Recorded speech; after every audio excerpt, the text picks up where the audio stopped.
You have had dozens of lives before now. You just happened to wake up while I was imprinting you with this one. Why are they doing all this?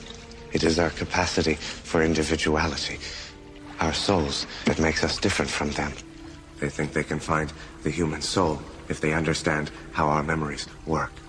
All they have are collective memories. They share one group mind. They're dying, you see. Their entire race is on the brink of extinction. They think we can save them. Where do I fit in? You are different, John.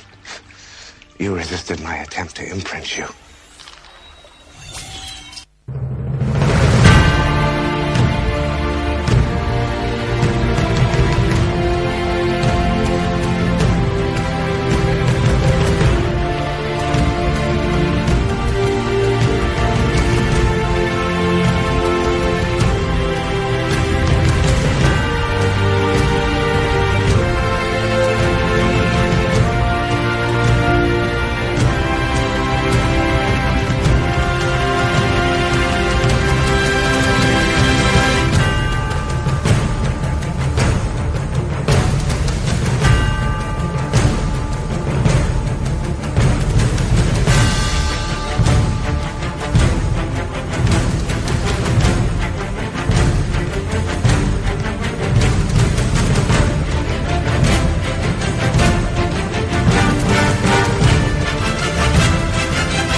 Tuesday, the 22nd of April, 2014. My name's Paul. My name's Andy. And I've changed this mic because I thought I'd get away with it. I'm not going to, am I? You're not, no. It's already flickering about between my ears. I've just got you in one ear. Welcome to the Unpenned Show. We are not live around the world. What we're doing is we're sat in North Yorkshire. We are, yep, at our North Yorkshire headquarters, and we've decided a different format, or a different way of doing it, and we decided to start and sit down and record it first of all, and then play it. To try and make a better job. Yeah. I don't think it's making much difference, really. But we decided to try a different format. Yeah. And here it is. Here it is. This is two guys in North Yorkshire. We don't care whether you subscribe, whether you listen, whether you criticise, whether you compliment. It doesn't matter to us at all. This is our live record. This is the first time, really, technology has allowed us to leave ourselves behind. We always had cassette recorders and dictator-type machines, or what dictaphones, whatever they're called. But we never got round to doing that, did we? No. You know, how many people still don't sit down and record their own voice and record their own videos because of reasons? They're actually just shy. They're just shy or embarrassed. Yeah. And we remember being that in the early days. It was difficult to actually say what you wanted to say because you were too busy listening to somebody else and trying to work out what you should say, and we weren't scripted. Yeah. But it didn't matter. No. Now we just sit down and say, whatever comes out, comes out. Because this is our record to be left behind. And we spoke about it last week. Once we've got all the shows that we're happy done, we'll be able to start at show number 1. And you and I should be able to sit down and write down in words what made us do each of the shows and how we changed as time went by. Yeah. Now, we do not shout at the New World Order. No. We do not try and wake the sleeping in the way that most people think we have to. This is the number one priority, is to wake the sleeping. We used to think that way. There's no doubt about it. We actually used to think that way. There's a chap that I spotted just the other day called Lee Cooper. He's on my Facebook page, and he gave up a good job, and for the past 2 years he's been living off his own savings, trying to get his own wake-up promotions going, thinking that his job was to help, to be part of saving the world all on his own. Yeah. And I remember thinking like that, 3 or 4 years ago myself. Thinking that now I've learned all this, I must do my part, I must give up everything I've got and focus on this. Thankfully it didn't work out that way, because you end up with nothing and nobody, because it takes over your life. It does. It's staring into the abyss, lest you become the abyss. It's a lonely furrow that you plough as well, isn't it? And the world isn't as one-sided as those that are losing would like to picture for you. Remember, most of the people that we meet along our journey over the time we've been doing this have been those that are not benefiting from the system. Now, they are benefiting because they get enough to survive on, but they're not winners. They're not winning the system. They're not beating the system. Therefore, they have reason to question and criticise. Are they wrong? No, they're not wrong. Questioning and criticising is part of what we would call true democracy. Yeah. Questioning your own government, understanding that they will usurp your power if you don't not only defend your rights, but exert your rights. You know, the number one thing about democracy is you should be able to question and exert pressure on your own government. You know, freedom is achieved by the people exerting pressure on their own governments so the government are kept in line. Yeah. Okay, the government that fear the people will always consider their needs. The people who fear the government, okay, the government will never conceal. It won't. Not, no. Now, we live in a world of endless war, and it's been given to us through a succession of what we'll call, I mean, I think I'm going to term a new name for the internet. I'm going to try and get a new name for the internet every single week, okay? Yeah. And I think I'm going to call it the counterfeit all-seeing eye, okay? Because that's what it is. It's an all-seeing eye, but it's your version, it's our version, it's not the version. And for us to believe it is the version of the all-seeing eye is exactly what they want us to do. We believe now that we have access to everything that is known. This cannot be true. This cannot be true. Otherwise, those that are in power could not stay in power because we would know what they would know. So it only makes sense that what we have access to cannot be truly true. The clip that I played in the beginning, I always play a little bit of a movie clip and cocked up the little start of our show as usual, but I always play a movie clip at the beginning. This is Dark City from 1998. I won't spoil the plot, but the clip that I played was purposely played. It's basically about an alien race who have, you could say, kidnapped humanity itself and encompassed it in what was a tabletop type world. And they are studying us so slowly and keep changing our environment and reprogramming us to see how we work, to understand who exactly we are. And because the alien race themselves have only collective memories, their knowledge is collectivized, so they have no experience of individuality. They are curious how we live as individuals but don't kill each other. What is it that makes us allowed to all be different and yet not feel the need to kill each other? And they deduce that it must be the human soul itself. So they are studying us to find out what it is that makes up the soul of a human being. That is their reason for the study, and they say because if they don't learn what this is, their species will die. Now, this is a film, and we don't try and tell you that the truth is in films, but I'm not going to tell you the films are all telling fibs as well. Because from what I can understand, and this is very clear to me now, not just the films, but everything I have access to, is telling me, learn what we're telling you.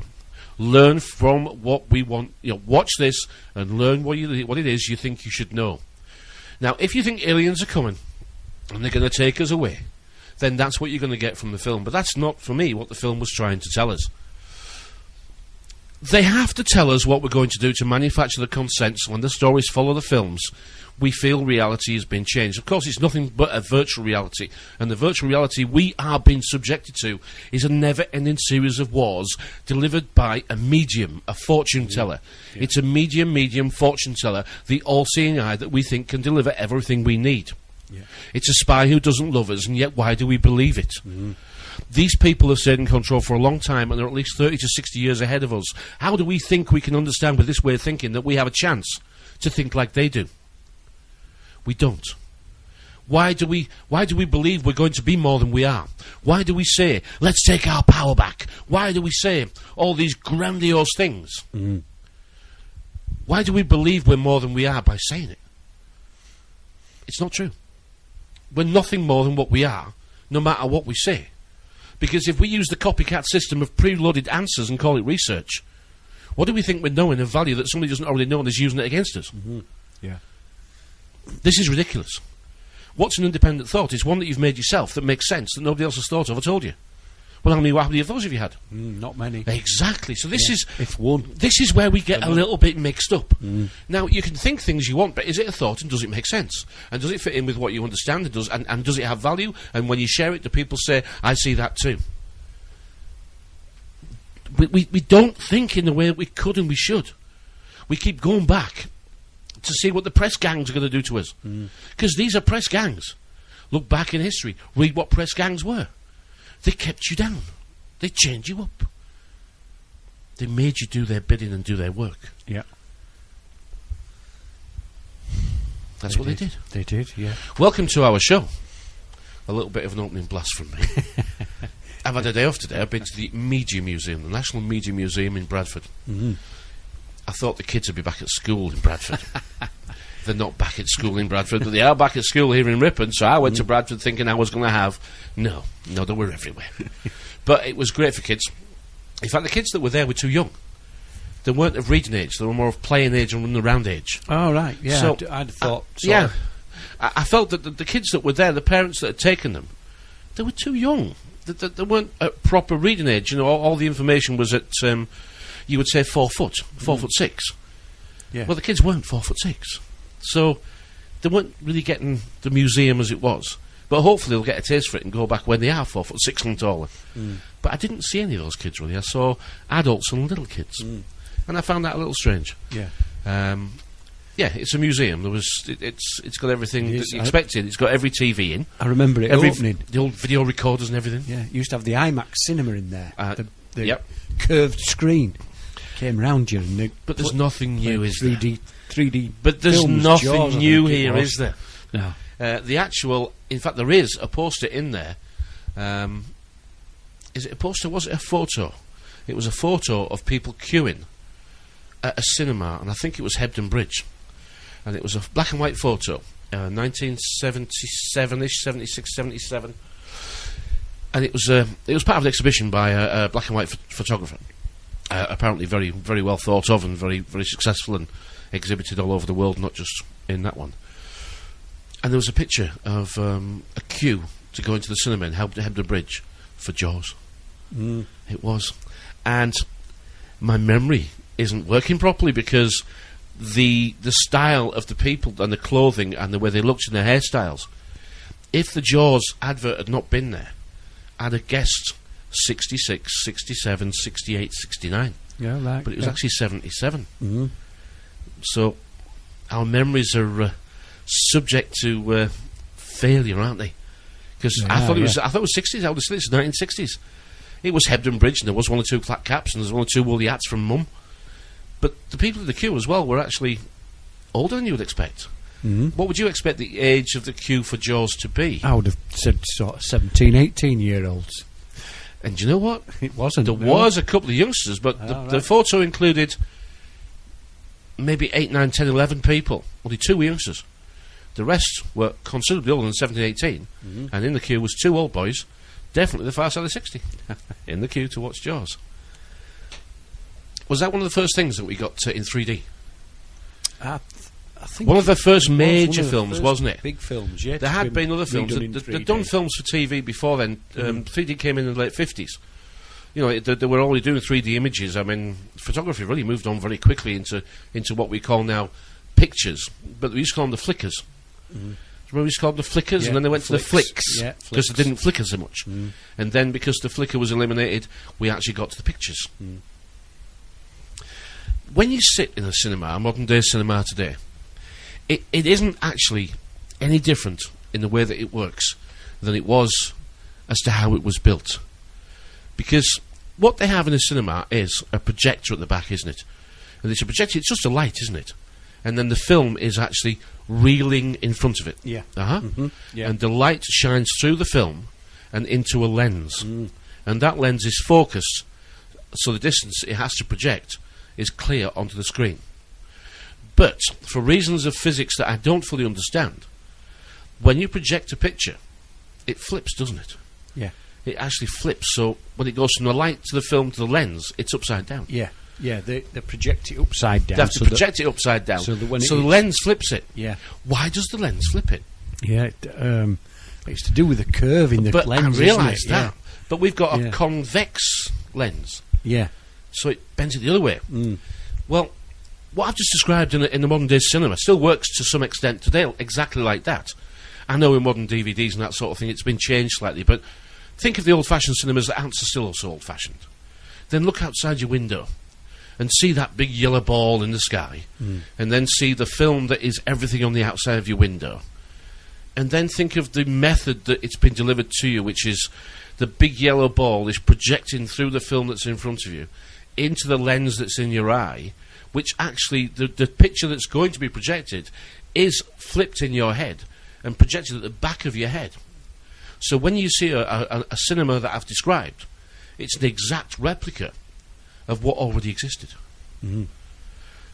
And to actually develop photographs, or what we call negatives, the reason why they could create negatives and then develop them was the discovery of, it was a salty fluid, it was a salty water fluid solution that allowed them to develop negatives. Exactly like the salty solution that keeps your eyes developed. Yeah. Mm-hmm.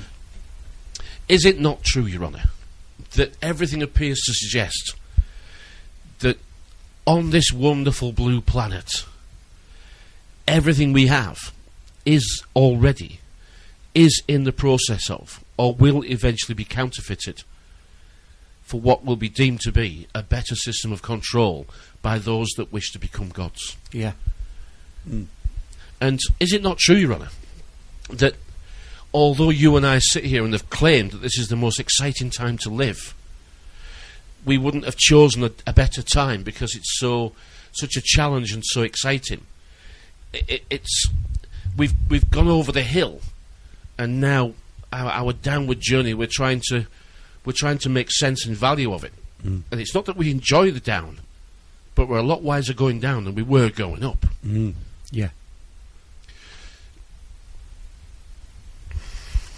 I forgot where I was going now. But back to the aliens as well. The film there, the beginning, the clip you played, they're watching things going on a table or in front of them. And well, they weren't actually physically watching. They were within that reality, but it was a tabletop reality spinning through space. But they were trying to make sense, and were they trying to change things as well for a better outcome or a worse outcome? They were constantly changing things while we were sleeping. Yeah. They were constantly changing things, making minor changes to see how we changed. Yeah. They wanted to find out what it is that makes us human, and they realised that it was individuality. It was the memories, the experiences, the things that we did on our own, the mistakes we made, the successes we'd had, the loves, the lives, the losses. It all made us into, we look like everybody else. We go along with mostly what everybody else agrees with. But we're still just us. Yeah. We've still got a unique DNA, and a unique iris print, and a unique fingerprint. We're still just one. We've only been made as the one. We're not made of a copy, and we don't know what others know. But what we have put into ourselves is what we found valuable, interesting and useful. And they've done exactly the same.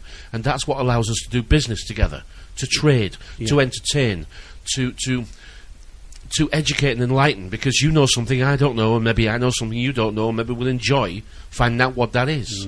And they didn't have any of those abilities. No, and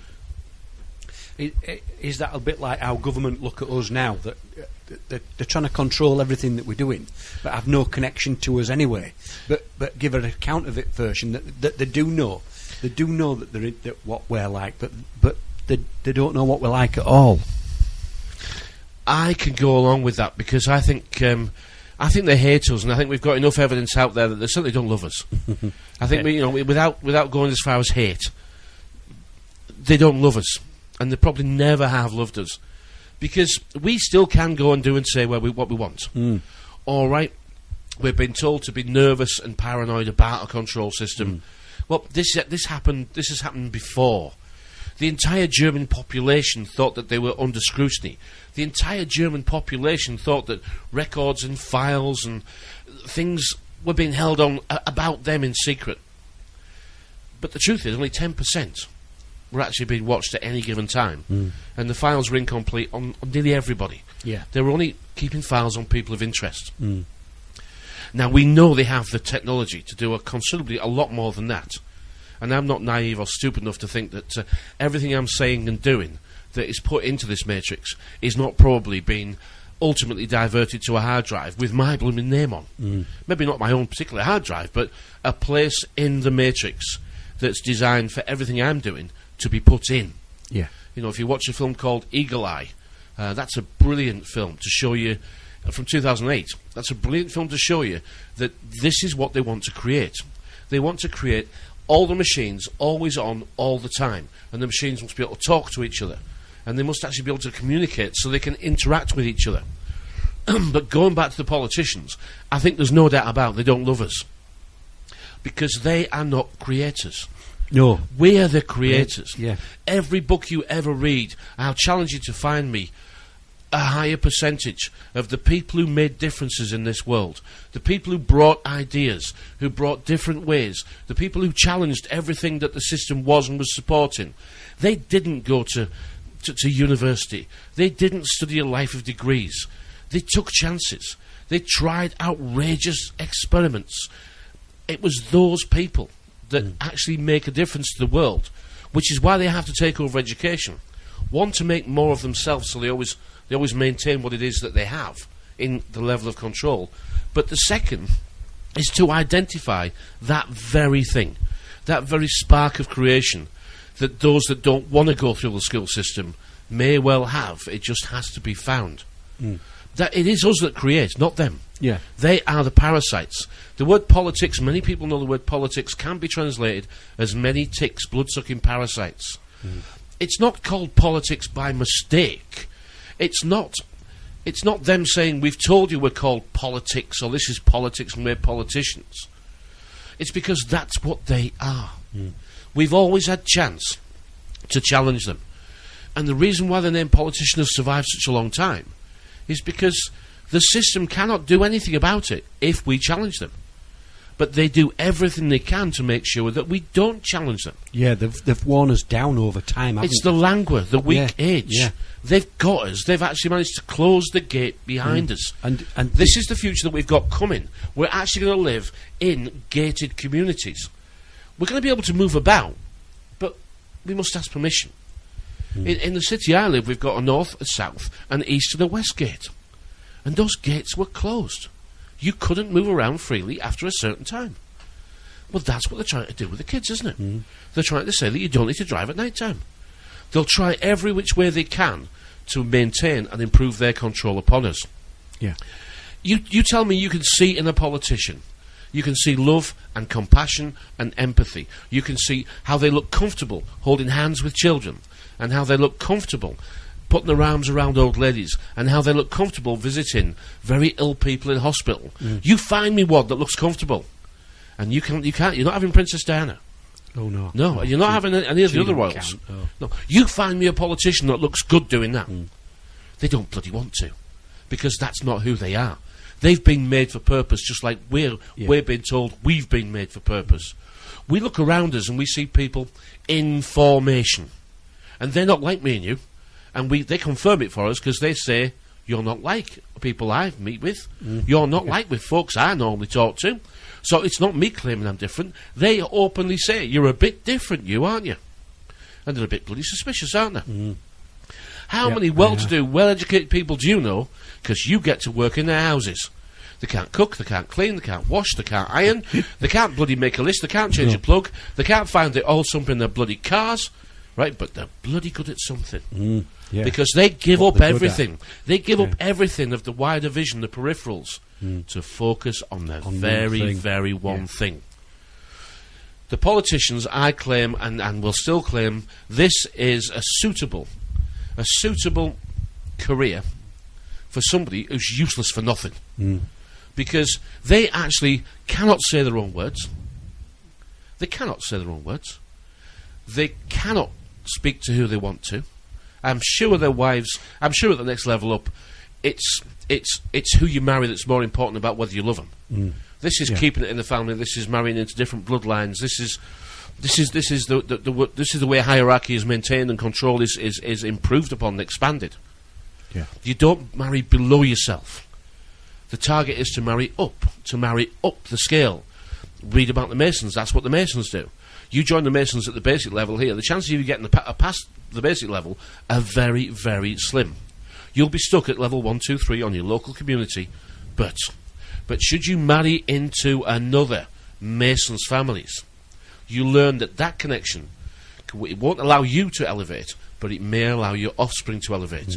This is how the Masons have always worked. This is how they teach you. Love is not what we're really into here. What we're into here is working together, looking out for each other's back. I'll scratch yours, you scratch mine. It must be very obvious to people in the upper classes that they don't marry for love. They marry for wealth and expansion of power and bloodlines. Yeah. They don't. Their job is to reproduce the next generation. That's what the woman's job is. And then it's basically to head up charity meals, run charity functions, and be a lovely charitable wife so the husband can get on with business. Jamming Jerusalem. Exactly. It's a very simple... It works. Yeah. Now, we this level here, we get completely confused about what love is. We have these wonderful Walt Disney versions of love. And every single programme and every single speaker you speak to who is exasperated at the system we live in tells you love is the answer. Well, there doesn't seem to be a definitive description about this love carry-on, does there? It's not actually one that we can all agree on. Because we do agree on love as long as we've done the courting.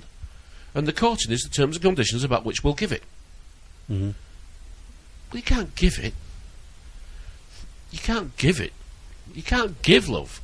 All you can do is love and see if it comes back. You can't physically give it. You can only offer it. To give is to force someone to take. Here, have it, give. I've given you it. I have given you it. You can't give love. You can only offer it. How many poets, how many artists, and how many songs are arguing about what exactly is this love thing? Yeah. Because as I get older, it changes. And isn't it so infuriating that you have to get to a certain age before things make blooming sense? Well, we talked about Hamlet last week, and in the Shakespeare version of Hamlet there, the king dies and the queen still wants to be queen. So she marries his brother who becomes king so that she can still be queen. It isn't anything to do with love. It's she still wants to be queen. In this perpetual state of the world at war now that we live in, it's the only way they can get the agenda through now. They cannot release the pressure. We would recognise the release. They have to now keep the pressure on, and it's going to break some people. It's going to break them even more. You know, we know now the young people they've given up. They've given up on what it is that they may have wanted when they were younger. By the time they've had 11, 12 years at the slave trading camp orphanage, right, they've given up. Now, not all have given up. I realise that some still strive, but the chains they have to carry of debt, you know, we can't have a conversation that fixes any part of this. All we can do is have a conversation about where we are and how we got here. Yeah. Because what we do next is not up to me, apart from what I do next. I cannot affect another life, but I can change my own. But to throw it all in, I'll go back to Lee Cooper, you know, that the poor guy, his 2 years has been, I've seen him shouting that, you know, he really has been a bit of a lost soul in the sea of paranoia. And he's done his jolly well best. But he can't wake people up. And he doesn't understand why he can't wake them up. And I know how he feels. Yeah, yeah. And I know why he can't wake people up, because I've learned why I can't wake people up in big numbers. It's because that's not how you turn a ship of this size around. No, you've got to want to wake up anyway, in the first place.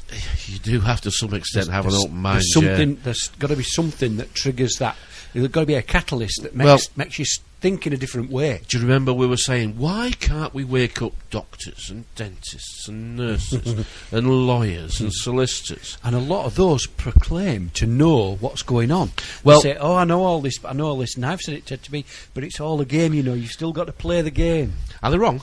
No, they're not wrong. They're not wrong, you see. No, now, they're not. If we carry on with the activist side of their point of view, okay, first of all, it doesn't work. No. Right, first, it isn't true either. It isn't actually truly true in the way they say it is. Okay, that's not how it is at all. This is a system that challenges. And if we weren't challenged, we wouldn't get out of bed. Now have a look around and you tell me that's not true, because we have a large number of people, mostly younger, who are not challenged, so they just don't get out of bed. No. They've decided that this world isn't for them. I'm not having it. I can think of some people who are over 40 who say this world isn't for me and I'm not having it, but I will pick up my money at the end of the week. But then the rant on about, you watch Game of Thrones. The thing is that you can't just speak a reality into existence and then say that's the one I want, so I'm waiting for it. This ship cannot turn around in a year, in 5 years, in 10 years, in 20 years. This is probably going to take 30 to 90 years. So there we go, ballpark 60 years to even try and change this course. Yeah. But change this course it's going to, because the people are getting sick. Now, here in the UK, really, especially in England, an atmosphere is being built, isn't it? An atmosphere has been built now where we have no regard for politicians at all. No, we don't. We don't treat them with the same respect that they used to get. But the criticism now is widespread, and it's very personal now. It's becoming very, very, names and places and that sort of thing. I mean, the paedophile stuff, we covered that a couple of weeks ago. Why has the paedophile stuff really been thrown into the arena?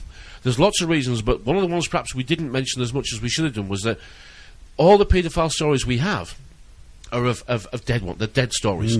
The people involved are now dead and gone. So any justice could now not be administered any further. Cannot be. The fortunes have been taken, the wills have been exacted. There's no compensation that become. These stories come to light, but what they also do is they bind those that are still up to no good closer together. The story. What's the number one rule of Fight Club?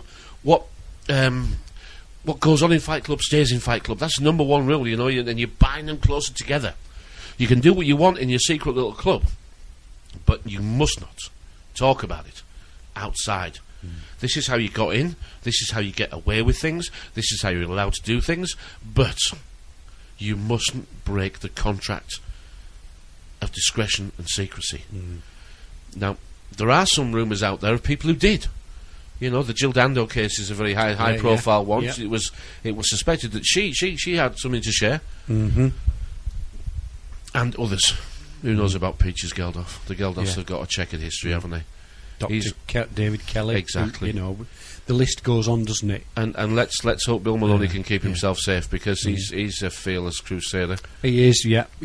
We've seen him. We have. We've met him. Upset Cleggy. We mentioned it on the show before, I think. But these are the geeks at school who employ the forces to carry out their work. We're getting towards the off with their head gang here.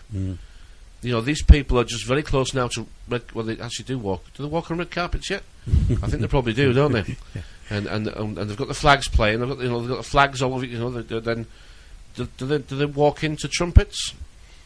Just it about. Won't be bloody long, will it? Oh. And then will they be wearing crowns? Will they?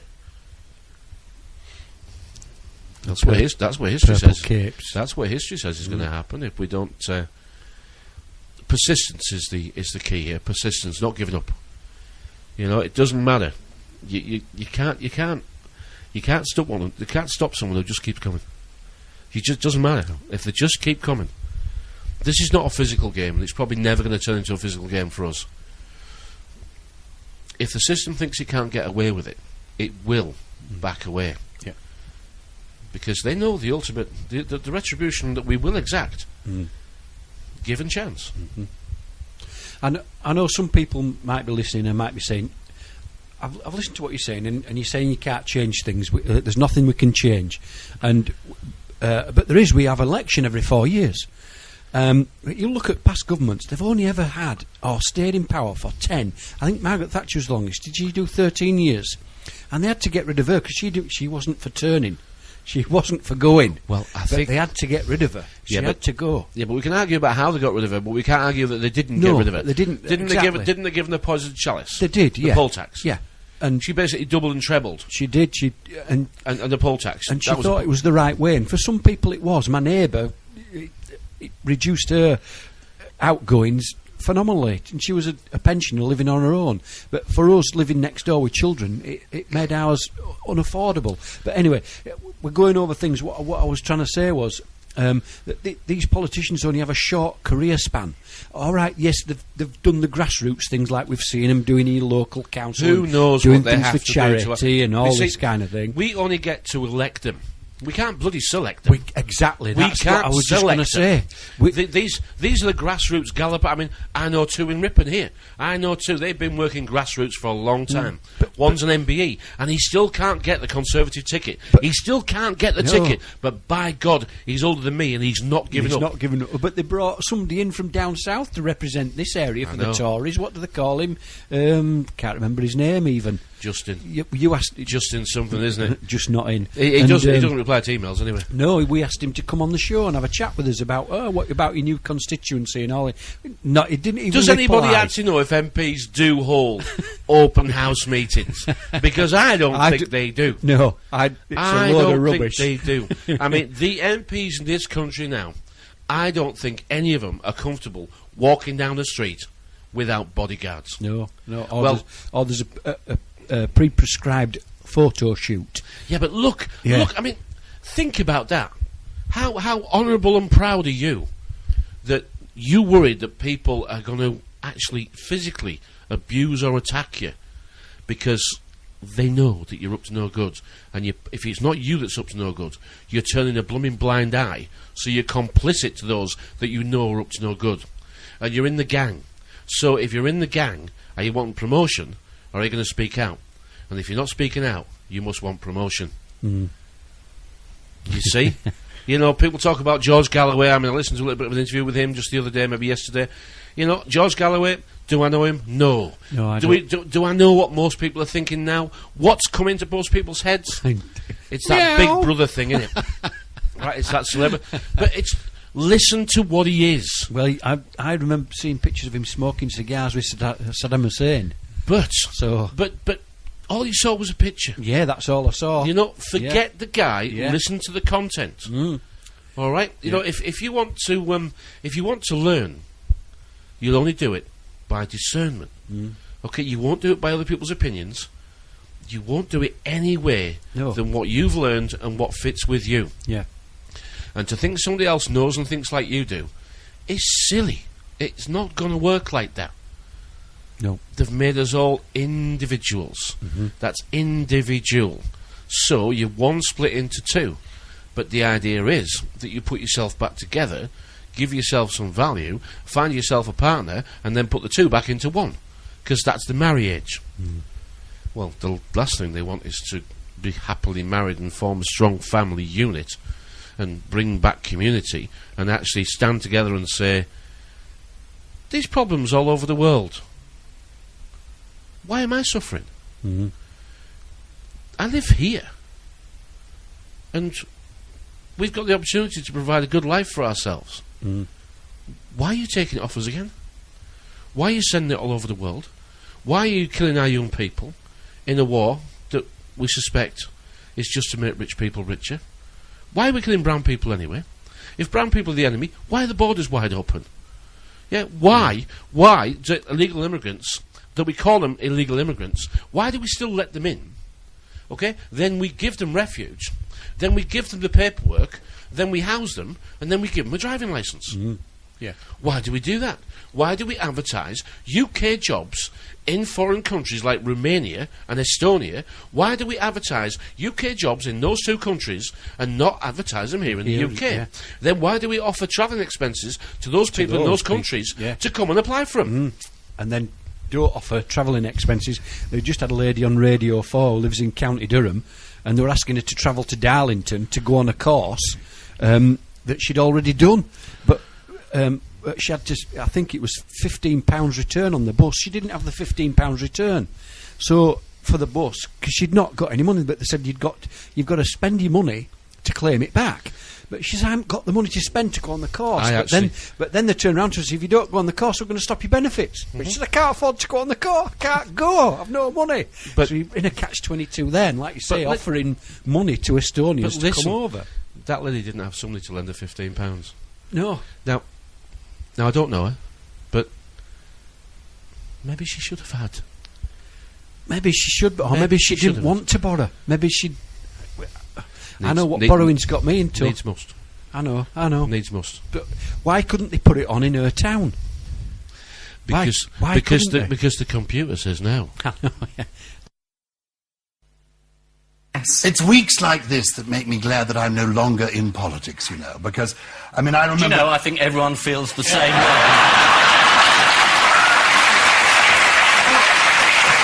I mean, the truth is, the one thing I could not stand about being an MP were my constituents.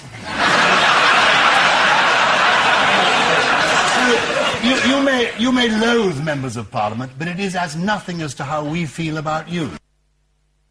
Welcome back to the show, then. Segment number 2. Yep. It is Tuesday the 22nd of April. My name's Paul. My name's Andy. And this is the non-live recorded Unpenned Show. Exactly the same format, except we're just taking a little break in between, getting ourselves set up. Giles Brandreth confirming what I think we all really know, that politicians don't really consider our needs at all now. They consider what they have to give us so they can carry on raping us, because that's what they're doing. They've raped us. They're raping our children.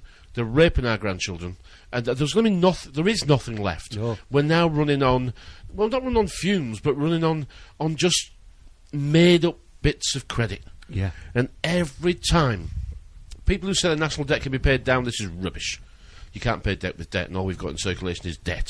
Please don't think that they aren't laughing at you when they say austerity is working. It's gone up 20 billion. The economy is turned around. Yeah. All they're saying is the requirement to our debt masters, we've managed to lessen it by paying a bit of capital back. But the banks don't want the capital back. No. They never created it to bring it back, because their overall take will reduce. They don't want the capital back. They want the interest to rise, which means they want to get you into debt until they own everything. Yeah. Under the guise of all the oil companies, the energy companies, the water companies, the food companies, under the guise of everything, they will finally privatise our world. It'll be given over to private enterprise to profit from us. We've already been privatised, and by that I mean we've given away our privacy. Okay? The things that made us close our curtains, lick the back of our envelopes, and password our email. The natural, some things are not for sharing. The behind closed doors is my life, and I don't have the facility to look in and see what you're doing. So why would I ever grant you for the facility to look in what I'm doing? Yeah. I know it's under the pretext of terrorism. I know that 9/11, God forbid, we can argue about it all day. What's the point? The result of what happened on 9/11 is the world we live in today. Was it allowed to happen? I'm prepared to go, I think it was allowed to happen. Yeah. And I'm not going to go any further. And it was meant to be an attack on Western democracy, on freedom itself. Well, if they wanted to attack American democracy and freedom itself, why didn't they attack the Statue of Liberty? Why not the Lincoln Monument? Why not the Congress building? Why not the White House? Because if anything's the symbols of democracy, that would be the symbols of democracy in America. But they didn't, did they? No. They actually attacked the financial, buildings. And they attacked the Pentagon, the war. Okay? So it was the military and the financial arms that were attacked. And it was those arms that immediately responded. In double quick time. Like they'd had it ready to go in the garage. Yeah. So we can argue about 9/11, what's the point? The result is of what we've got today. A collective fear of people we've never met who mostly throw sticks and stones at us because they don't have the weapons. You're watching a manufactured revolution.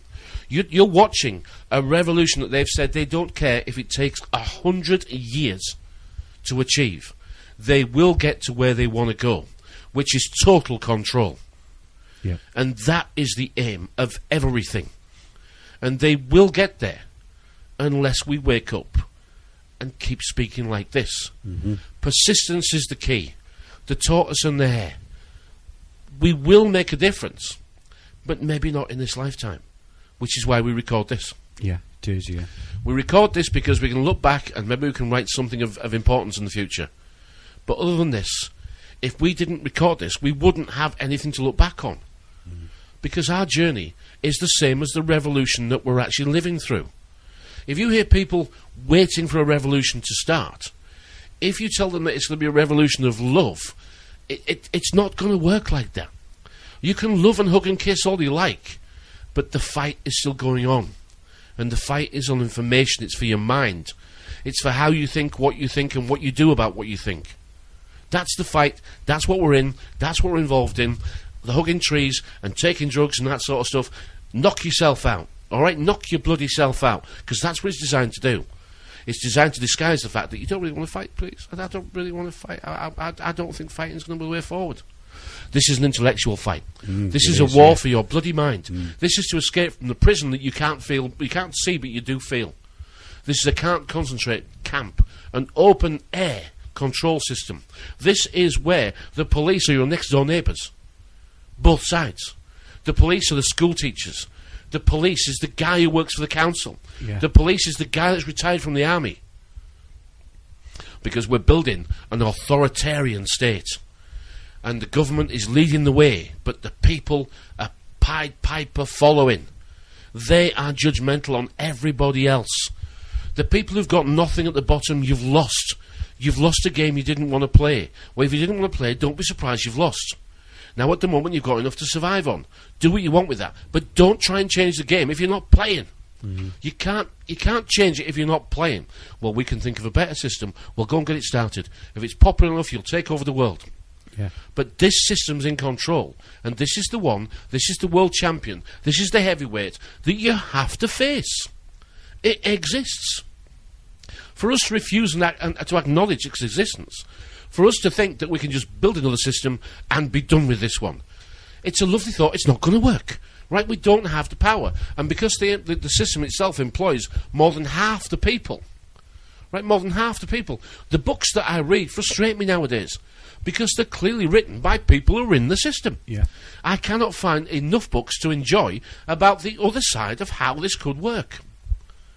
I mean, these people they acknowledge it's an unfair system.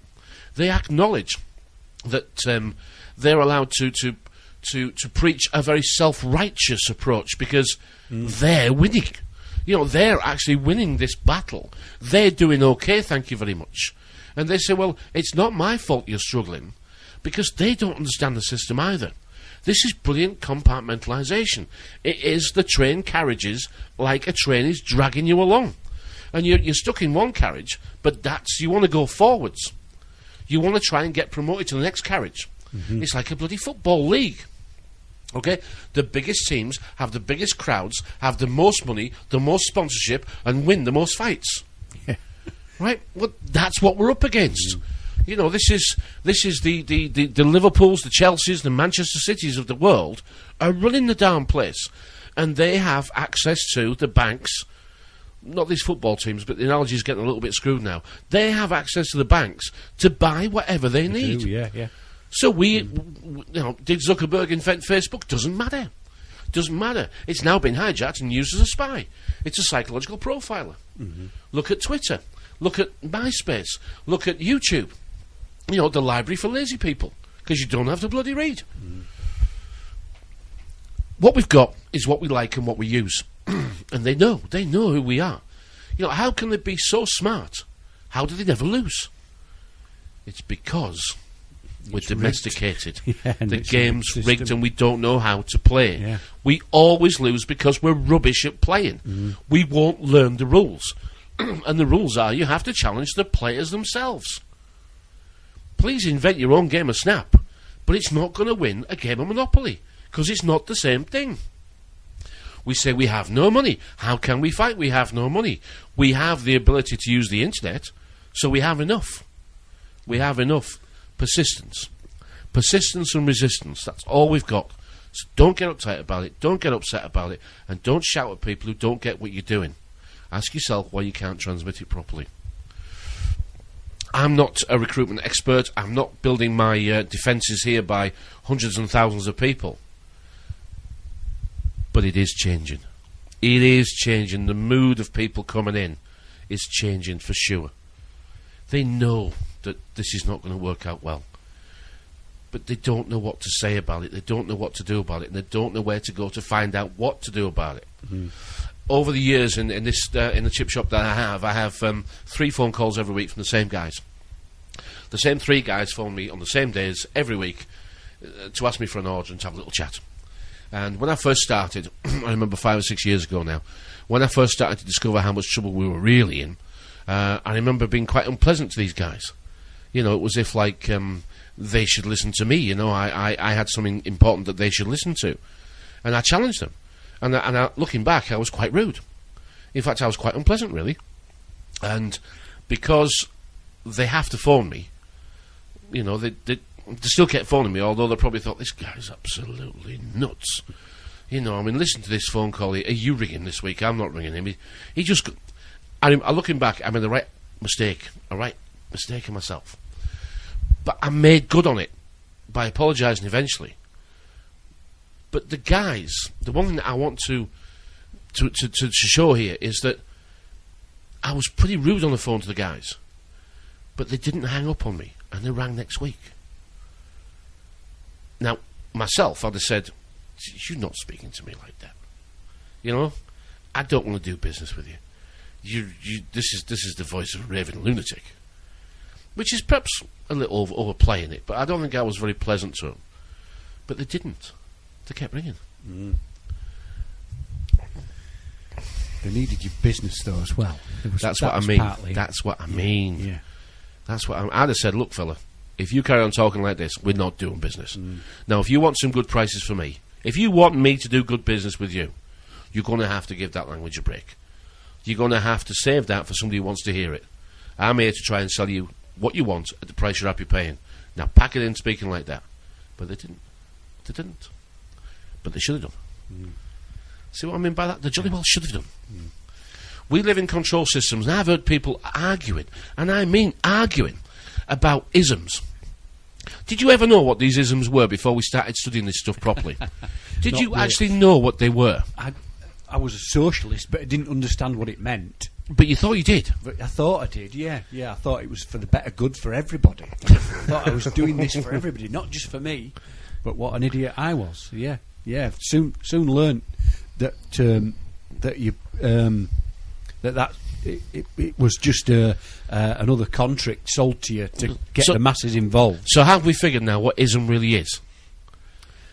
It's just a it's just the name of a slightly different control system, isn't it? Control system that fits the person or their politics. It's a type of control. It's a system of control in degrees. Yeah. And the control changes slightly, just like elections. I mean, we have elections, don't we?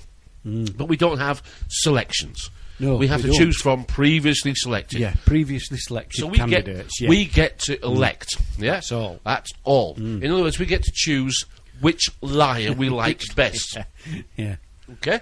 Because you and I can't stand for it. We can try, but we won't get chosen.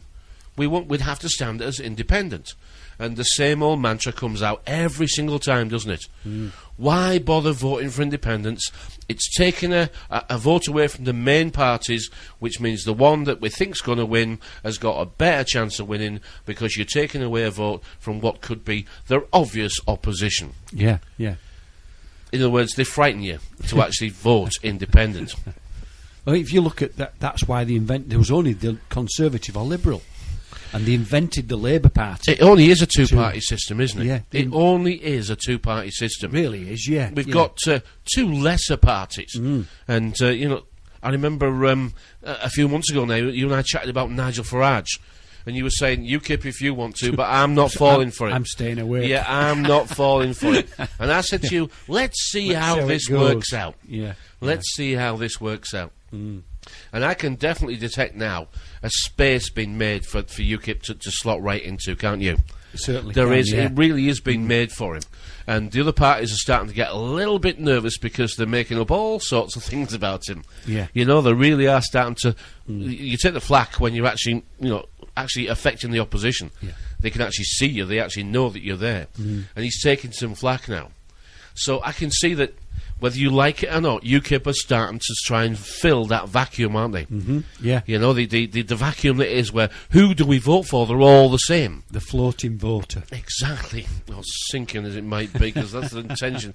Well, what else floats? But what's happening is that the Conservatives, or the Condems, and Labour are making a right hash of it. I mean, they've got Pinky and bloody Perky up front, haven't they? I mean, which one looks more gay than the other? You know, which one looks the least gay? Let's say they're Pinky and Perky. I mean, this is a sex-based control system at the very top. Yeah. These are all sexually compromised people. Now, I don't exactly know how, but it's got to be part of getting into the positions that matter. You know, and you look at these boys, and they are boys to me and you now.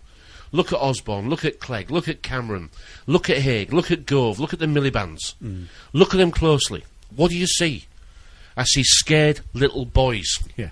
I see people who call themselves men who wouldn't sit and talk to me. I see these poisonous little puppets, which is what they are. Yeah. These puppets of poison who cannot walk down the street alone, who cannot dine out in a restaurant without fear of being arrested by a citizen for their lies, the deceptions, and the outright murder that they condone and are complicit in. Yeah. Yeah, they want your votes, but they can't bear to be near you. They detest us. They do detest us, yeah. And if they could do away with this system tomorrow, they would do away with it. They blooming well. Yeah. In fact, I aren't sure that they haven't done away with it in a way that we can't sense it yet. No, well, nothing that we say or do affects their decision making. The illusion of voting as well. How do we know that we see on the TV the boxes are counted, but that's done it goes to a closed room. I've been to a count. We don't. You can't tell who's winning. You can't. No, you don't know who's winning what or where. And you just go on they get the swingometer out. Oh, and it's so many votes. This, so many. Oh God, it really is a pantomime, isn't it? When you look at it, it's a big pantomime. If we could use our thought process, because we accept that they think. I mean, the way I'm understanding the world now is what I'm learning about how the world works was clearly known and encoded in the language 100, 150, 200 years ago. Yeah. It was encoded in the language of who I am, what I am, why I am, and how it's been done to me. Right in front of me. And all I had to do was decode it and think, the words that I've used have been the words that have used me. These are the magic spells that have made me. But they made everybody else as well. So I made myself like me and believed the magic. Now, I understand that I'm only learning what they knew a long time ago. Yeah. And I still don't have the ability to decode what's going to happen in the future and how they're going to hide it from us and get there. But if we accept the 30 to 60 years in advance, then we have to consider, will we still be here? Well, I just see it as it's going to be easier to rig, because this voter apathy thing, nobody can be bothered to go vote, and I've stopped voting because there is nobody worth voting for. But what's the alternative? The alternative is coming. It will make it so easy that we'll be able to just click a button on here. On the internet, you better click it on there, and then they can make up anything they want then. Well, I believe they've got to that point in America with digital voting. I believe in Australia you have to be registered to vote. Yeah. You can't refuse to. You have to vote in Australia. You do, yes, yeah. It's you're mandatory. It is mandatory. Vote. Yeah, I don't know how they protest against that. I forgot. These are the questions that come up after you've had guests on, don't they? We should have asked Santos when he came on. Now, what does he do about not voting and things? there's a guy who's got some interesting stuff coming up. Or the other Australian, New Zealand guy, Vinny Eastwood. But anyway, but yeah, it's compulsory there. But I remember the Bush Florida votes, and they were like I only saw it on the news. He had to go down to Florida to supervise the count, didn't he? Yeah, they were like to make sure that he won. But they were like you punched a hole in a card or something. You didn't actually cross it. And I just know they go to it's electronic voting machines. That's all I know now. And that's what they've got now. And it was rigged for him to get in, wasn't it? So. Well, we don't know. They say it was. They say all the bookmakers thought Al Gore had won it. And then he went down to Florida and then he won it. Yeah. So, I don't know. But there again, we get into supposition. Supposition wastes our time. It doesn't move our revolution forward, does it? No. Because we're all living a revolution of our own. But if we all should feel the ball rolling forwards. But if in future the kids are listening to this and they think, well, have you listened to these two old farts from North Yorkshire? Listen to this. Did they know what they were on about? And if they can see the system as it progresses and we think it's how we think it's going to go, and it's probably got to go that way to keep this illusion going. Well, the pressure is going to be maintained, and probably we're going to be screwed a little further. Yeah. Increased. But I'm not quite sure how much more we can put up with. And I'm not quite sure how much more we will put up with. But how it'll work out is we'll basically protest in a way that we'll vote for somebody we wouldn't normally vote for. And this is what could be that UKIP's road in is. That we'll just say, let's give them a chance because the others aren't worth the light now. No. What's to lose? A bit like the Boris Johnson approach to who should we have mayor for London? Yeah. You know, it's starting to feel a bit like that now. You know, I said, let's see how that pans out, thinking, I hope you're wrong. But now I'm starting to think, it's got to be scripted, but it's got to be believable.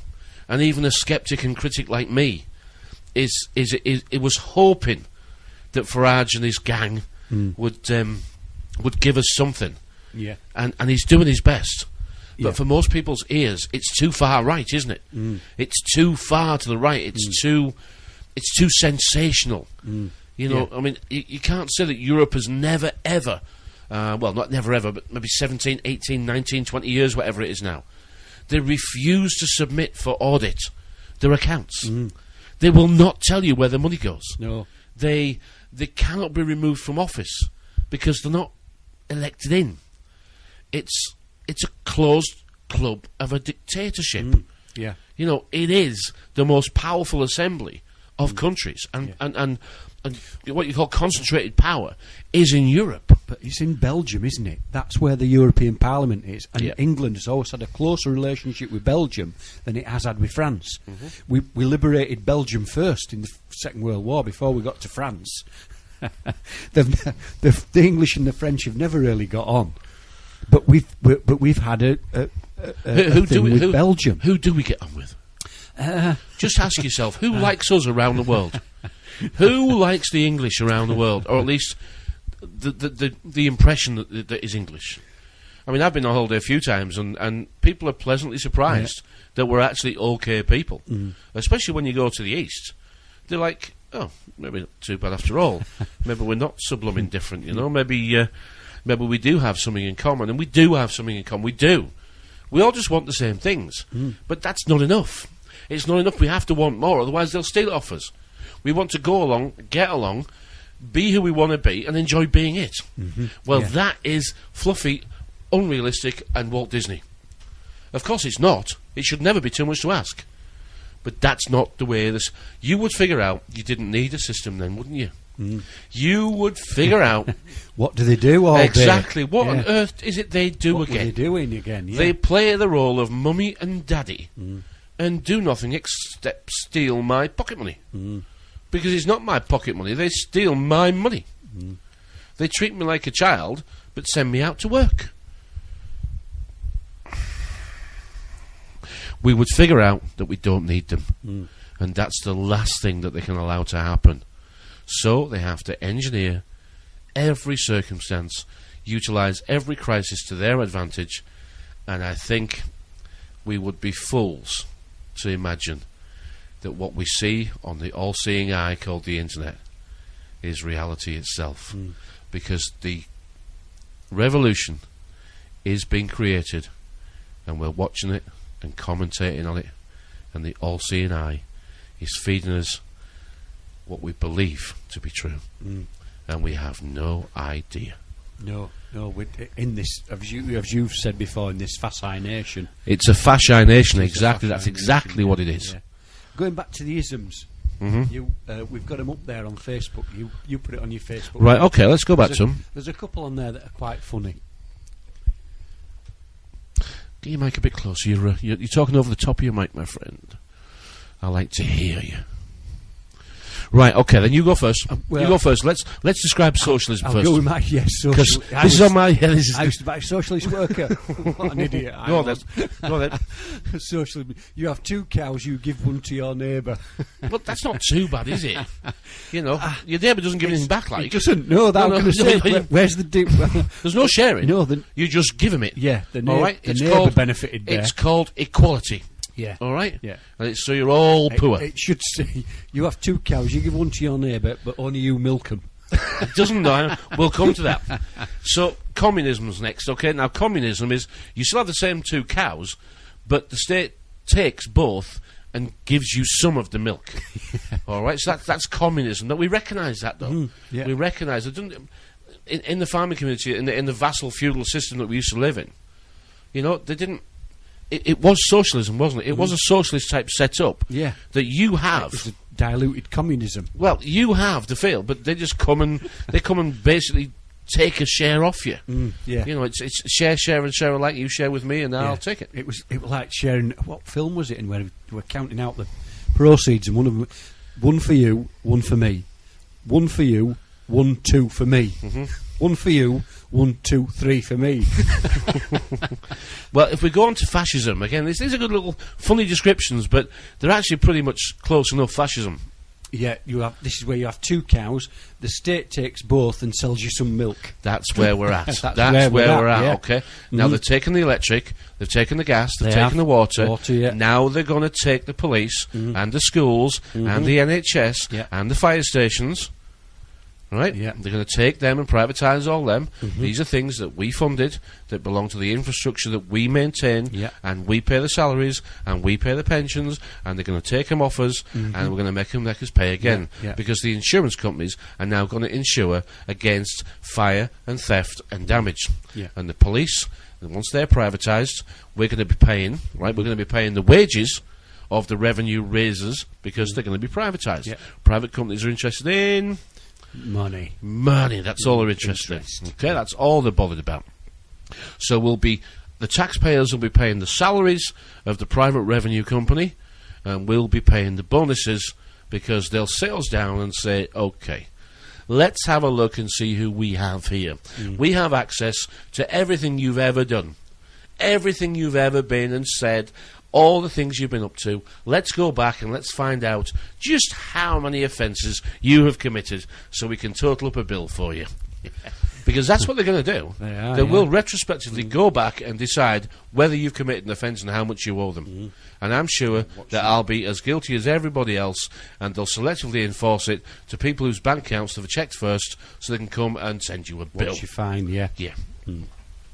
So, fascism. So that was fascism, So, you know, are we nearly there with fascism? We certainly nearly are. We certainly it's are, the yeah. state and big business getting together to rape its own people. And Yep. that's what's been going on. I heard somebody say, fascism will never, ever take hold in this country. And that was from a respected speaker. Oh, heck. And I thought to myself, am I smarter than him? Or is he smarter than me? Yeah, which perspective were he looking at it from? Did he have rose-tinted spectacles on? Meow was his name. Nazism, okay, National Socialism. Now, this isn't a great deal. This is the Nazis been... The National Socialists were no different to socialists. You know, we fought the National Socialists, or at least our ancestors fought the National Socialists to maintain our freedoms, defend our borders and protect our rights and maintain our freedoms. And then just a year or two later, we voted the socialist government in, that brought the welfare state in, all the safety nets in, and socialised bloody everything. So this says the Nazism is you have 2 cows and the state takes both and shoots you. Now that's not true. That's not actually. That's not a very good description, but it makes us laugh. Yeah. Okay.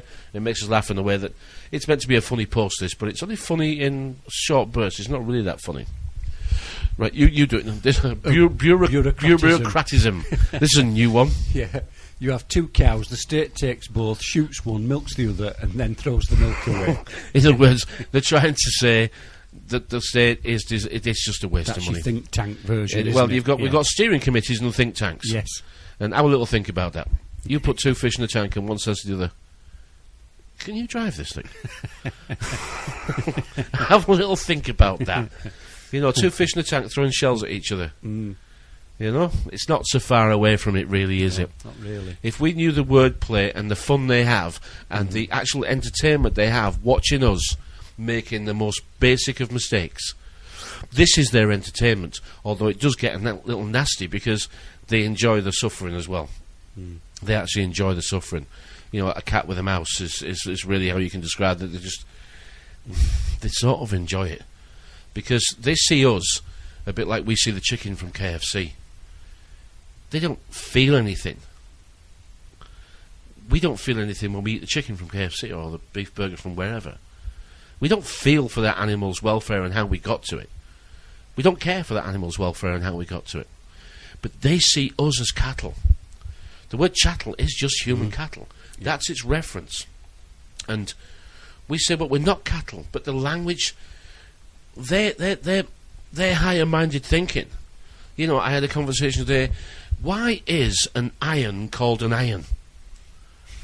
Why is an iron called an iron? Now, I know you don't really know, but I'm just doing this for a bit of fun. It was because it was made out of a lump of iron. Right, but I'm thinking of today's modern domestic one. I'm on today's modern domestic. But let's go back to its original incarnation in this language. And an iron was heated up, and it was a branding iron, wasn't it?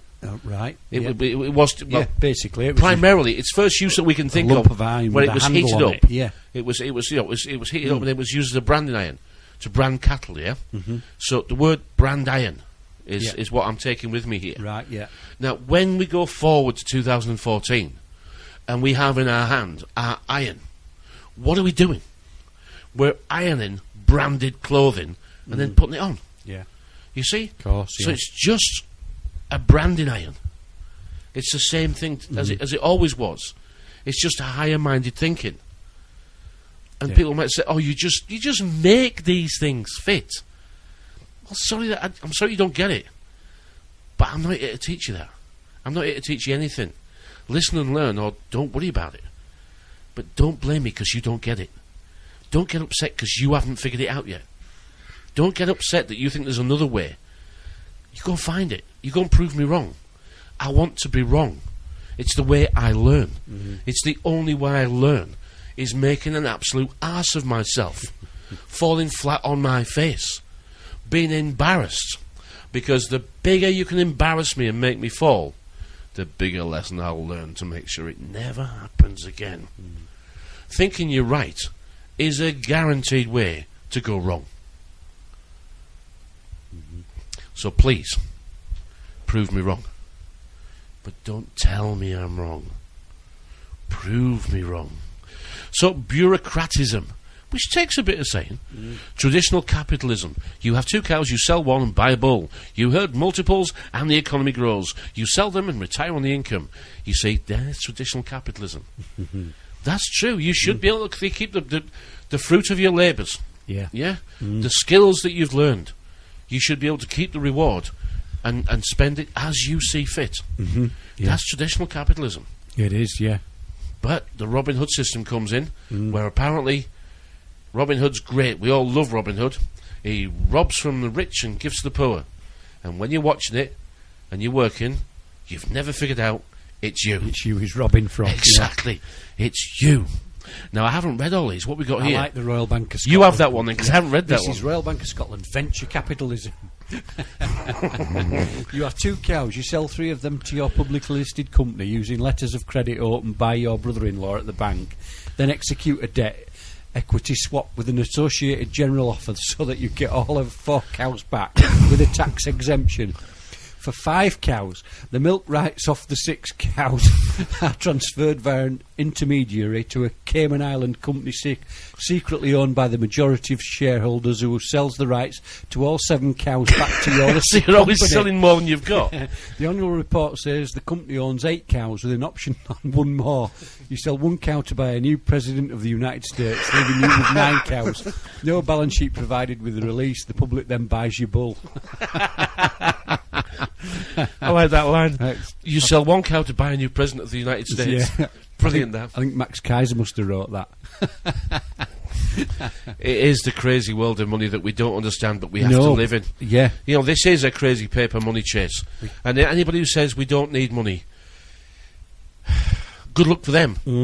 They don't need money, but you sort of do. There is no other system really. No. There's alternatives, and there's living cheaply, and there are farms and communities around the world, around this country, not about the world, but around this country, that you can live for free, but you do have to provide your time and labour to that farm. Well, exactly. Slaves had no money, did they, on the plantation? I'm thinking that... Yeah, but I was talking to somebody just last week who was telling me about this wonderful farm where they get to live in a room for free, and all they have to do is contribute towards the well-being, the upkeep, and the sustainability and food production of the farm. And they get to live for free. And it took me a moment, and I thought, well, that sounds 500 years old. Yeah, it is, yeah, that's... Yeah. That's 500 years old. We've gone back 450, 500 years. Yeah, you're tied to that. You can't travel around without any means to do so. So, yeah. Unless they say you can. Unless they say, right, you can go here. But you can't turn around and say, I want to go so-and-so. I just read surrealism. It just made me laugh. You have 2 giraffes and the government requires you to take harmonica lessons. That makes no sense. That's the world you live in, my friend. An American corporation, you have 2 cows, you sell one and force the other to produce the milk of 4 cows. Later, you hire a consultant to analyse why the cow has dropped dead. A Greek corporation, you have 2 cows, you borrow lots of euros to build barns, milking sheds, hay stores and feed sheds. Dairies, cold stores, abattoir, cheese unit and packing sheds. And you still only have 2 cows. Nice. They've been done, haven't they? Fantastic. Japanese corporation, you have 2 cows, you redesign them so they are 1/10 of the size of an ordinary cow and produce 20 times the milk. You then create a clever cow cartoon image called Cow Kimono and market it worldwide. That's what the Japanese do, isn't it? They are miles ahead. If you want to know the future, try and find as much as you can about Japan, because they get to experience what's coming almost in every department, don't they? They do, yeah. Even right down to the nuclear bomb. They got it first to see how it works on them. Yeah. And the zombie banks, I mean, they were created in Japan 20 plus years ago. They've been living in a debt economy with zombie banks and 0 interest rates and almost no method of investing money except the stock market, which is the rigged casino. Which is all we've got. We've got a stock market that's a rigged casino. We're in 2014 now. The stock market in this country, and the stock is about me and you, by the way. You've been put in stocks. Yeah. The old village stocks where they threw tomatoes at you because you'd been... Forget that. You put in new stocks now. You're a stock on the London Stock Exchange. You're not individualised stock, and I don't think there's actually a bond given to you. But you're seen as preferred or common stock. And you have a value. And as long as you work for a company, that company will have a value attributed to your connection to them. You are a worker and you're a preferred or common stock, and your actual performance will be forecast by the London Stock Exchange. Make no mistake about it. We are in stocks permanently. Yeah. Do you do the Italian corporation? You have 2 cows, but you don't know where they are. You decide to have lunch. It's just a bit of fun, isn't it? It is, yeah. A Swiss corporation, you have 5,000 cows. None of them belong to you. You charge the owners for storing them. Yep, that's what Switzerland does. A Chinese corporation, you have 2 cows, and you have 300 people milking them. You claim that you have full employment and high bovine productivity. You arrest the newsman who reported the real situation. That's not far off. You say that's Chinese corporation. Yeah. An Indian corporation, you have 2 cows and you worship them. Yeah. British corporation, you have 2 cows and both are mad. We've just been saying that, haven't we? Yeah. An Iraqi corporation, the animals in this country, the cows, the sheep and the pigs, all got magically changed towards the end of the 90s, didn't they? Yeah. They just got magically changed. They just changed, didn't they? They just, and there was Food, no real problem with food production. There was no shortage. No. They just burned them and built pyres and burnt some more, and then somehow these magical replacements arrived smack in time for the dinner table. Really, yeah, brilliant. An Australian corporation, you have 2 cows, business seems pretty good, you close the office and go for a few beers. You do the last one. A New Zealand corporation, you have 2 cows. The one on the left looks very attractive.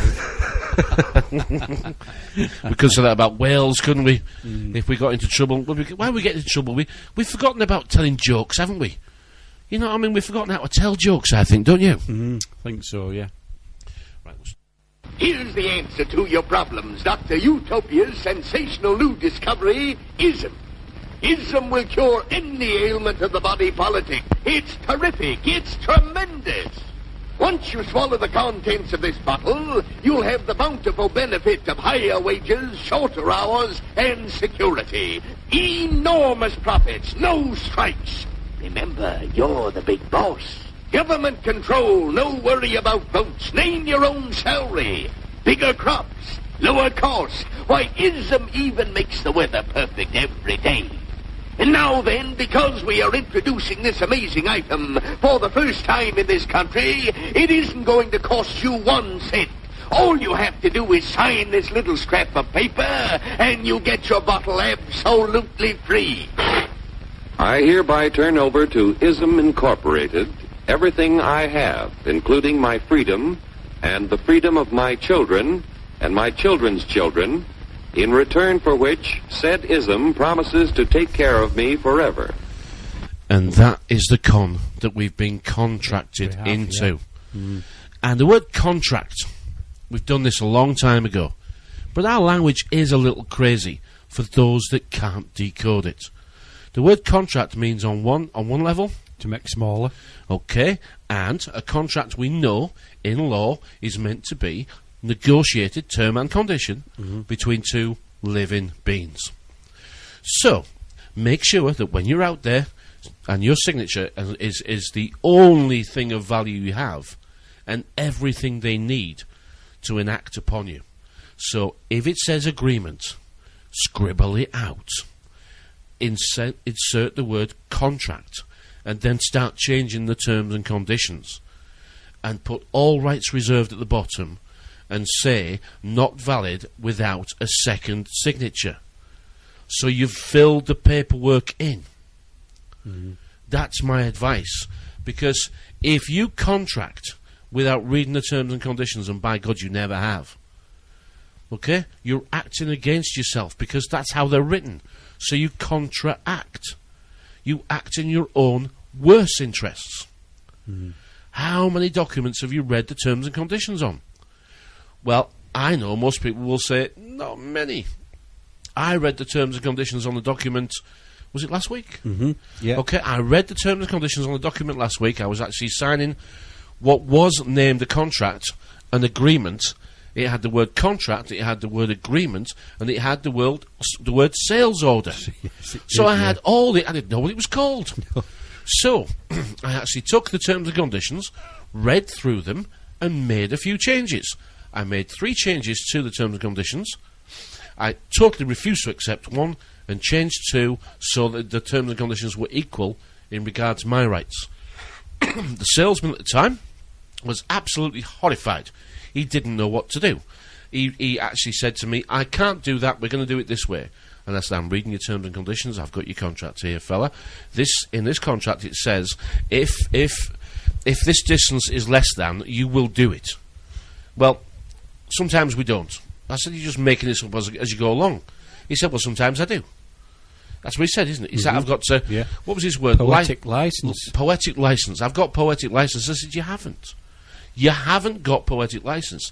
Now, this gentleman was a nice enough gentleman, but he hadn't a clue what a contract was. He didn't understand the difference between agreement and contract, and he couldn't understand why I was asking for these points to be clarified. It had never happened to him before. 47 years in sales, he said, didn't he? You were here. Yeah. 47 years in sales. This has never happened before. He picked up the phone and phoned the legal department of the company that issued the contract. He started to explain that I didn't want to do this and I didn't want to do that, and I could hear him on the phone. I said, could I perhaps speak to them? Because I was sensible and nice and polite, and I explained my position, and I said that I understood what a contract was, and I understood that it's a negotiated contract that's agreed upon. And now I'm going to change it, and I'm going to sign it today, and I'm asking only from you what you ask from me. I'm asking you to confirm that you will offer me the same rights as you're asking me to sign to. And the lady on the end of the phone, she was lovely. And she instructed the salesman to sign my changes, sign the contract on behalf of the company, and she allowed me to put all rights reserved. And that was a valid contract. And if you don't read, and if you don't learn, if you don't speak to people nicely, you cannot expect more than they're expecting from you. So you read it, and if you're not sure, ring them up and find out. They'll soon get sick of you ringing them up and finding out. They'll soon get sick of you asking questions they can't answer. They'll soon get sick of it. And if we all started asking the questions, it's the questions that matter. Because Google doesn't have the answers. It's got every answer to you ever need. But it won't have the answer to your problem, because it's your problem. And on there, it'll be somebody else's answer. And it won't answer your problem. But you'll copy it, pretend it's your problem, then you'll fight with somebody else's answer that is nothing to do with your problem. Because there is no problem until you make it one. You ask for equality, and the terms and conditions must be met. And you ask politely. And you get what you ask for. Yeah. And you saw me do it last week, didn't you? I did, yeah. And what that salesman say? I have never had a sale like this in my entire life. In all the years I've been doing this, I've never had a sale. And we made him cups of tea, he was laughing, he was joking, and he said thanks very much. He'd learnt a lot, didn't he? He did, yeah. English is a crazy language, and you and I have tried to make sense of it, and then we realised that the way we were trying to make sense of it wasn't the way that it makes sense. Because it's a coded story of how and who we are, how we got here, and how life has been observed and preserved in the code that is the language called English. For example, there's no egg in eggplant, there's no ham in hamburger, and there's neither apple or pine in pineapple. English muffins weren't invented in England, or French fries in France. These are things that, why don't we just at least ask how could that be? You know, we take English for granted, but if we look at these things that don't make sense, quicksand isn't so quick, boxing rings are square, and a guinea pig isn't from Guinea, or it's not pig, is it? We have to ask, why is it the writers write but fingers don't fing, grocers don't gross and hammers don't ham? If the plural of tooth is teeth, why is the plural of booth beef? It's not, though, is it? No, it's it not. isn't, no. One goose, two geese, so one moose, two meese. No. It does seem crazy that you can make amends, but you can't. No, you can't. You can make amends, but not one amend. You have to make amends, not one amend. If you have a bunch of odds and ends and get rid of them, all but one of them, what do you call it? It's just nuts, isn't it? I mean, we're reading off a little article here that's on my Facebook page, and there'll be below this YouTube video that this gets turned into tomorrow. It's a little bit of fun on a page that is designed from a fun website, but we're reading it out. Firstly, because people are asking the question, but then they don't ask for the answers. No, they don't ask for the answers. They actually, you just read the next couple of paragraphs. It's that one, isn't it? If teachers taught, why didn't preachers prate? If a vegetarian eats vegetables, what does a humanitarian eat? Sometimes I think all English speakers should be committed to an asylum for the verbally insane. In what language do people recite to play and play to recital? Ship by truck and send cargo by ship. Have noses that run and feet that smell.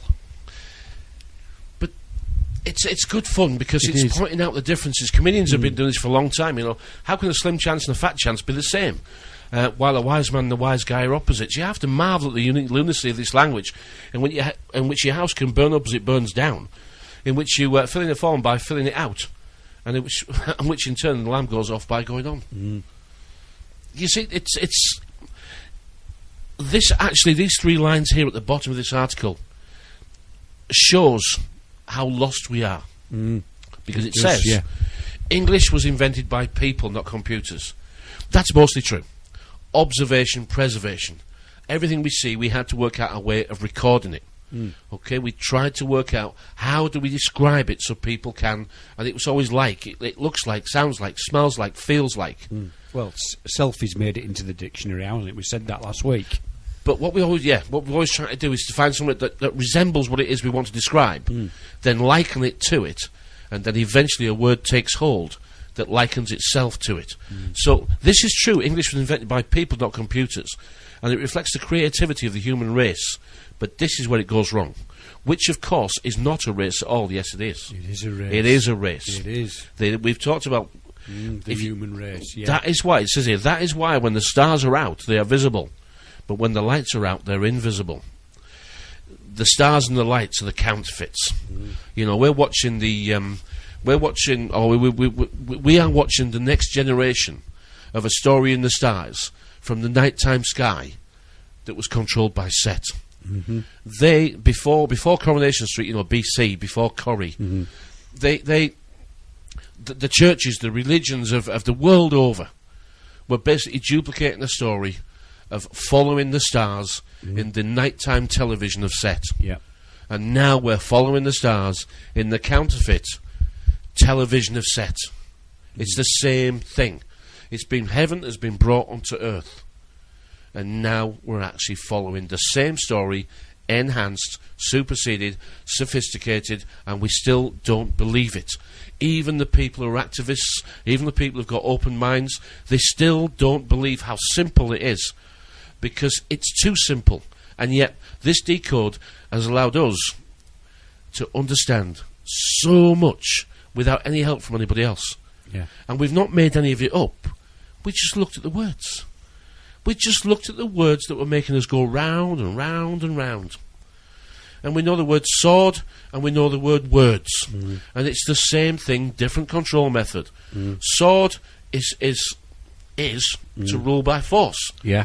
And words is to rule by pen. Okay, and this is force and pen. And if you go further along with this, sword is to saw, the past tense, and words enable us to see. So it's a see-saw system. And that's what we live in. What goes in our eyes and our ears comes out of our mouth, always in the past tense, because we are not creation. We'd like to think we are creation, but until we get there and start creating stuff, we certainly aren't creation. No. We talked about love earlier on, and I'm not going to try and define it. But it's not the Walt Disney version. And it's not a dependency. No. It's a feeling. It's a knowing. It's good night from me. And good night from me. Thank you for listening.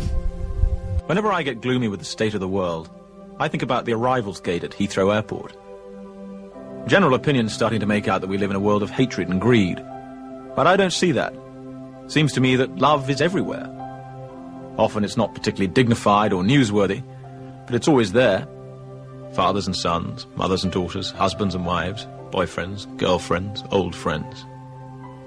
When the planes hit the Twin Towers, as far as I know, none of the phone calls from the people on board were messages of hate or revenge. They were all messages of love. If you look for it, I've got a sneaky feeling you'll find that love actually is all around.